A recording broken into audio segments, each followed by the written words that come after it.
আমি সর্বপ্রথমে একটা স্লোগানের মাধ্যমে ইনশাআল্লাহ বক্তৃতা আরম্ভ করব। নারায়ে তাকবীর।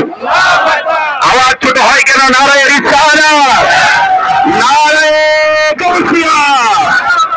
আমি আপনাদেরকে জানিয়ে দিতে চাই, আজকে এই বৈরবপুর আমরা সুন্নি জনতা এক বাক্যে দাঁড়িয়ে গেলাম।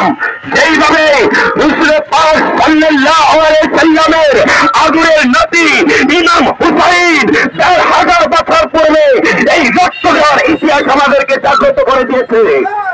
কতক্ষণ ঠিক নেমেছে? শুধু তাই নয়, আমি আরেকটা কথা আপনাদেরকে জানান দিতে চাই। ঢাকা হাইকোর্ট নজর ভেঙে দেওয়া মসজিদ করতে চাই। আমি বলবো পর্যন্ত আর কি কোনো জায়গা ছিল না? আমি বলবো তারা যেহেতু মাজার ভেঙে মসজিদ করতে চায়, তাদের প্রত্যেকে কিনা একটা করিত রয়েছে। কথা বলছে কিনা? আমরা বাংলাদেশে আরো জানান দিতে চাই। আপনারা দেখেছেন আল্লামা পীর মুফতি গিয়াস উদ্দিন তাহির হুজুরের নামে মিথ্যা মামলা করা হয়েছে। শুধু তাহির হুজুরের নামে মাত্র মামলা করা হয় না, আমি বলবো গোটা শরীয়তের নামে মামলা করা হয়েছে। আপনারা ঘরে বসে থাকবেন না।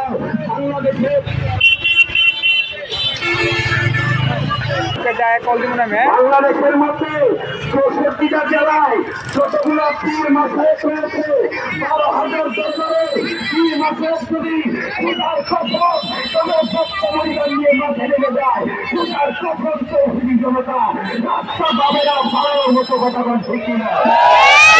আপনারা দেখা যায় জীবন চুলার কম্বল দিয়ে ঘুমাচ্ছেন। পীর মাসায়েখদেরকে বলবো, উলিয়া উলিয়াদেরকে বলবো, এখনো কোনো আপনারা আপনাদের মরিচ্ছের তুলে মাঠে নামেন নাই, নামেন নাই। সামনে আমাদের অবকটন আসছে। এই জন্য আমি এখন বলবো, আজ থেকে আপনারা রাস্তায় কাছে নেমে আমরা সুন্নিয়তকে জানান দিতে চাই। কথা বলছে কিনা? আর আমাদেরকে মারা রাখতে পারবেন না। আমরা সুন্নি জনতার শান্তিপ্রিয় দল, আমরা শান্তি পছন্দ করি।